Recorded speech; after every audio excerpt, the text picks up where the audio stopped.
Welcome back. Now, President Akufo-Addo has reiterated his administration's commitment to develop and modernize Ghana. At the 33rd Africa-American Institute Awards Gala in New York, President Akufo-Addo re-echoed the need to celebrate all persons whose efforts led to Ghana gaining her freedom. According to President Akufo-Addo, Ghana is a country blessed with many natural and human resources, adding, with prudent management and deployment of these resources, the country will attain higher heights of development. President Akufo-Addo, who received the AAI 2017 National Achievement Award, called on Ghanaians to support government, bring development, and maintain its status as the beacon of democracy. We had a peaceful transfer of power from a governing party to an opposition one. We did it without any fuss, and it is now part of what we do as a people. It is within this period of 24 years that Ghana has witnessed a consistent period of achievement. Today, after quite some time, we are recognized as a beacon of democracy and stability on the African continent. It will not be easy. We have no illusions whatsoever about the nature of the task that we face.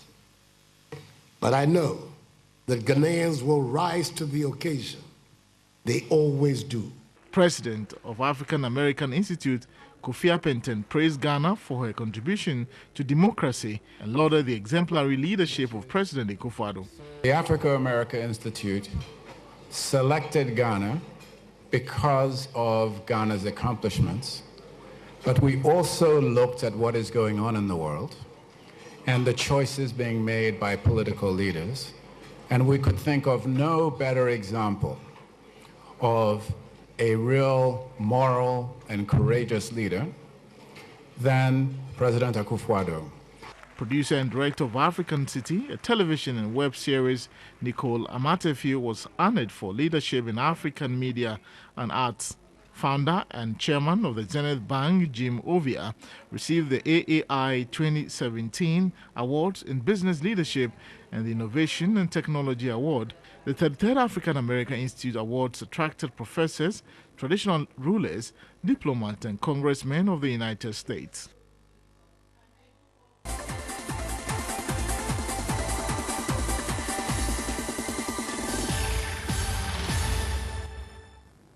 Welcome to the big one. Now, the principal research analyst, petroleum unit of the Institute for Energy Security, Richmond Roxon, says the multiple taxes and levies in the petroleum price build-up is a major reason for the hikes in fuel prices at the local pumps. He spoke to Alfredo Kanse earlier on News 360.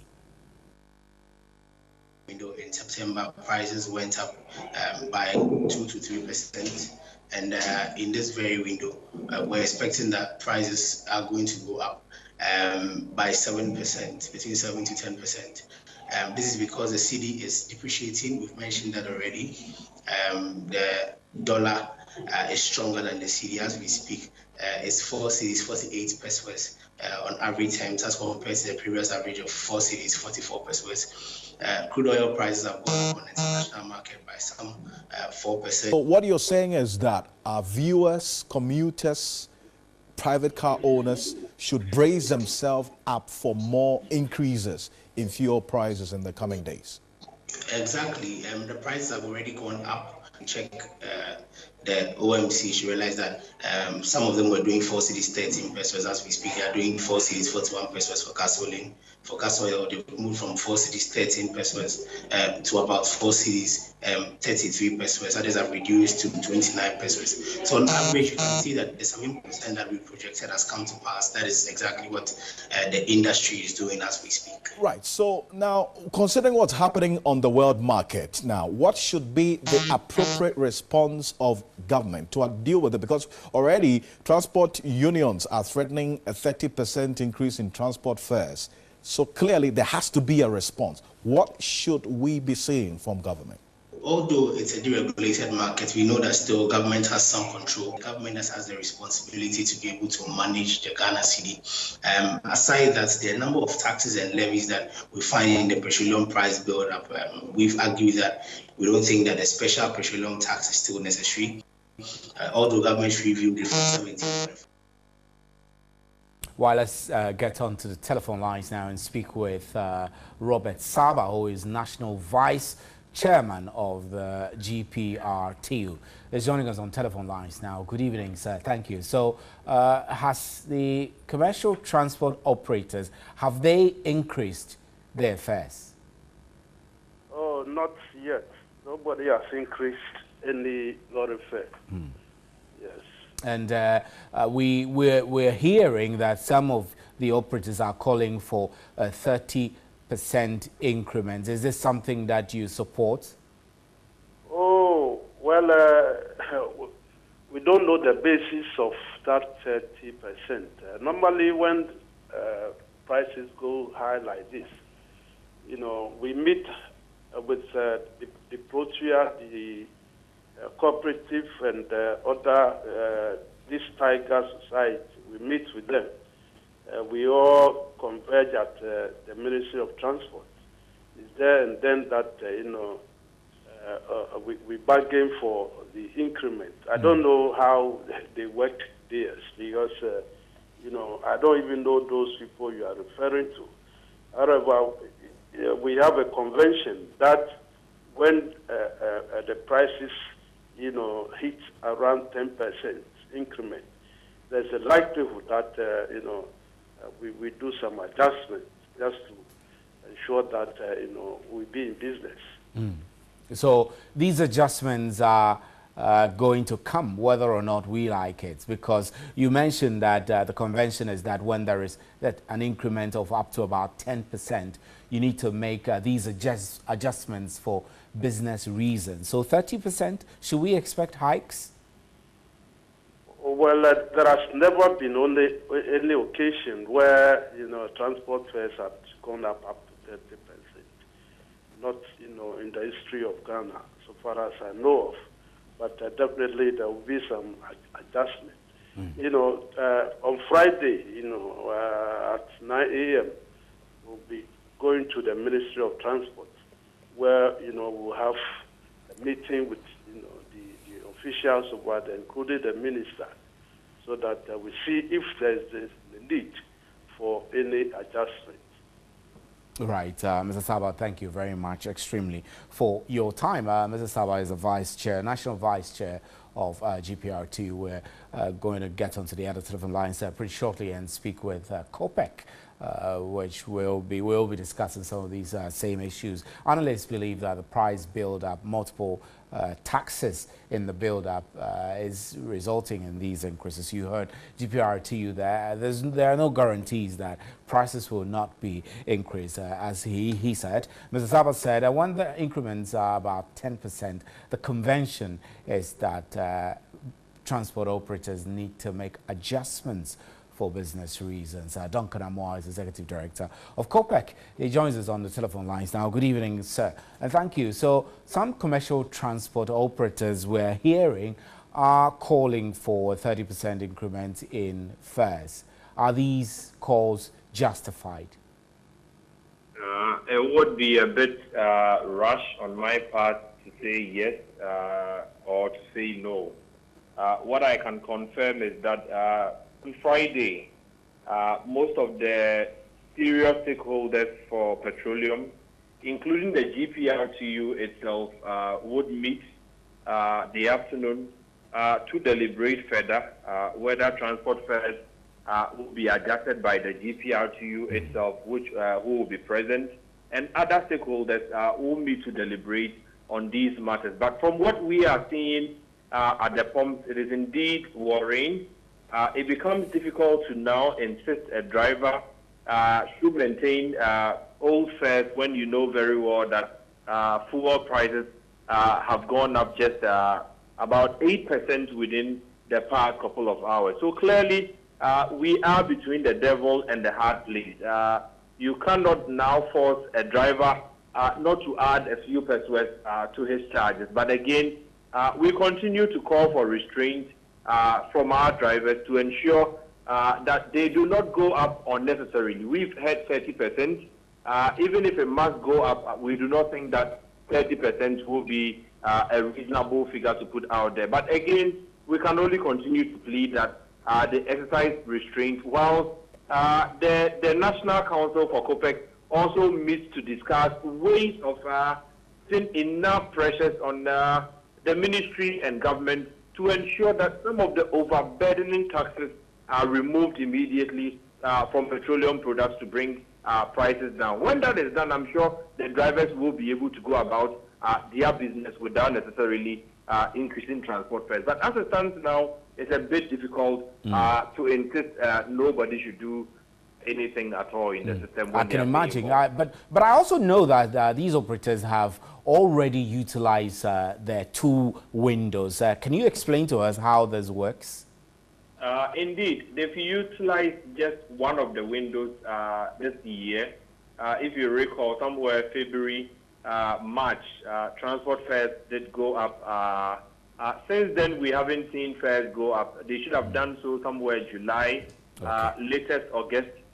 It hasn't been done. What I can confirm again is that over the past 2 months alone, Ghanaians have seen a cumulative net increase at our pumps of over 14% so far. And so even if you went by their standard template that says their transport fares will be adjusted when there's a cumulative 10%, they would have exceeded that variance by now. That is why we continue to plead that they would exercise some restraint as we look for solutions to this in the next couple of days, so that we do not overburden commuters unnecessarily. So when you say when you look for solutions, what do you mean exactly? What is the way forward? What I can confirm is that the prices we are seeing at the pumps are not normal. They cannot be at a time when, if you look at the pricing template, there are a lot of variables on there that do not add up, do not support anything. One of them I have insisted is the price stabilization and recovery levy. Ghanaians have had to pay almost 25 million Ghana cedis every month into the stabilization and recovery levy, which is supposed to be used around this time when the effects of the hurricanes are telling on all of us. Unfortunately, prices are even threatening to go up further on the international market in the coming days. And so if we don't do anything about the pricing template, what we'll be doing to the Ghanaian public is that we'll be asking them to pay way more than their incomes can accommodate. The head of ISA would be there, and I'm sure we'll be able to do some economic analysis of these petroleum increases on all of us. Also on Friday. Right. Mr. Duncan Williams, Duncan, Amwa, we're grateful for your time. Thank you very much.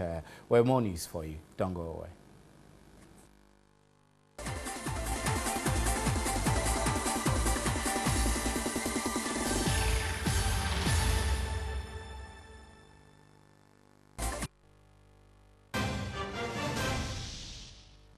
Welcome back. Now, government has set up a district center for agriculture, commerce and technology to spearhead the government's initiatives on agribusiness. Deputy Minister for Local Government and Rural Development, Augustine Collins-Ntim, said this will complement the Planting for Food and Jobs initiative. Speaking at the 4th Visiting Embassies Entrepreneurs and Networking event and Greater Accra branch of the Association of Ghana Industries annual general meeting, Deputy Minister for Local Government and Rural Development, Augustine Collins-Ntim, noted data and information sharing is key to the success of the One District, One Factory initiative. The Ministry of Local Government and Rural Development, Ministry of Food and Agriculture, Ministry of Environment, Science, Technology and Innovation, and Ministry of Trade and Industries, and the Office of the One District, One Factory Secretarials has set up a district center for agriculture, commerce, and technology. He indicated a key strategic intervention to cover 6 cash crops will be launched in the course of the year. Planting for Jobs and Investment has also been initiated as a key strategic intervention to cover 6 major cash crops, namely cassava, shea, mango, citrus, cocoa, rubber, oil palm. The program was under the theme Promoting Ghana's Industrialization Agenda Through International Partnership. The Secretary of the Greater Accra branch of AGI, Stephen Jabba, noted the meeting was to propel Ghana's industrialization efforts in line with government's vision. Ambassador from Egypt, and we have also from Hungary and also from Catalonia. They all came to share with us what Ghana members and our members can do to look for partners. So after listening to what they have done, how they started, where they are now, has given us the roadmap that we can also follow same suit, that we can be able to help our people. Chairman of the Greater Accra AGI, Shonam Cleanse Akpelu, stated the association is interested in the revival of stressed but viable private industries under the stimulus package announced by the government. He added the $2 billion facility is there for industries to access.